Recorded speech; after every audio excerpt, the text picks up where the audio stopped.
الحمد لله رب العالمين، الصلاة والسلام على خاتم النبيين وعلى آله وصحبه أجمعين، أما بعد فأعوذ بالله من الشيطان الرجيم. بسم الله الرحمن الرحيم. قال الله تعالى في سورة المائدة: لا يؤاخذكم الله باللغو في أيمانكم ولكن يؤاخذكم بما عقدتم الأيمان فكفارته إطعام 10 مساكين من أوسط ما تطعمون أهليكم أو كسوتهم أو تحرير رقبة، فمن لم يجد فصيام 3 أيام ذلك كفارة أيمانكم إذا حلفتم واحفظوا أيمانكم كذلك يبين الله لكم آياته لعلكم تشکرون۔ ترجمہ: خدا تمہاری بے ارادہ قسموں پر تم سے مواخذہ نہیں کرے گا، لیکن پختہ قسموں پر جن کے خلاف کرو گے مواخذہ کرے گا، تو اس کا کفارہ 10 محتاجوں کو اوسط درجے کا کھانا کھلانا ہے جو تم اپنے اہل عیال کو کھلاتے ہو، یا ان کو کپڑے دینا، یا ایک غلام آزاد کرنا، اور جس کو میسر نہ ہو وہ 3 روزے رکھے۔ یہ تمہاری قسموں کا کفارہ ہے جب تم قسم کھا لو اور اسے توڑ دو، اور تم کو چاہیے کہ اپنی قسموں کی حفاظت کرو۔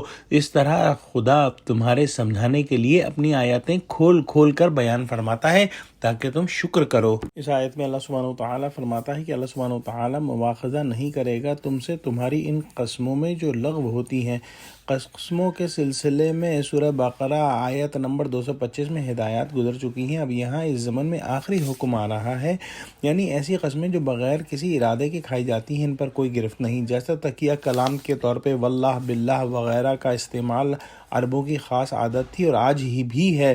ظاہر ہے ایسی طرز گفتگو کو سن کر کوئی بھی یہ نہیں سمجھتا کہ یہ شخص باقاعدہ قسم کھا رہا ہے، تو ایسی قسم کے بارے میں کوئی مواخذہ نہیں ہے، لیکن اللہ سبحانہ وتعالیٰ ضرور مواخذہ کرے گا تم سے ان قسموں کا جس کو تم نے پختہ کیا ہے، یعنی پورے اہتمام کے ساتھ ایک بات طے کی گئی اور اس پر قسم کھائی گئی۔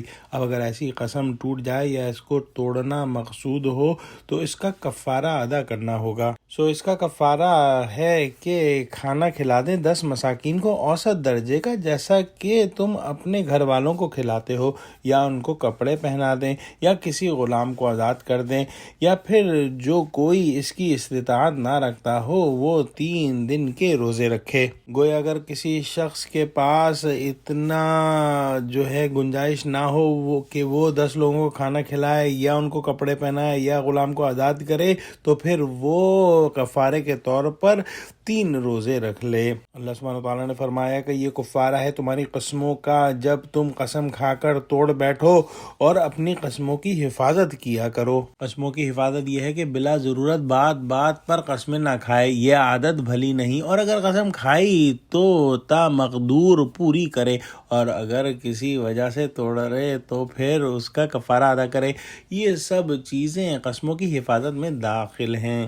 دیکھیے اللہ سبحانہ وتعالیٰ کا کس قدر بڑا احسان ہے کہ اگر کسی انسان نے پاک صاف طیبات چیزوں سے گریز کیا تو اس کو گریز کرنے سے منع فرما دیا، اور اگر کسی نے غلطی سے طیبات کو اپنے اوپر حرام کر لیا، گویا قسم کھا لی کہ میں یہ نہیں استعمال کروں گا حلال چیز، تو اس کو حفاظت یمین کے ساتھ اس سے حلال ہونے کا طریقہ بھی بتا دیا کہ اگر کسی نے جوش میں آ کر یا کسی اور وجہ سے ایسی قسم کھا لی ہے تو پھر اس قسم کا کفارہ دے کر اس قسم کو توڑ دیا جائے۔ اللہ سبحانہ وتعالیٰ نے یہ کام ہماری آسانی کے لیے ہم کو دیے ہیں، اب یہ ہمارا فرض ہے کہ ان کو سمجھیں اور ان پر عمل کریں۔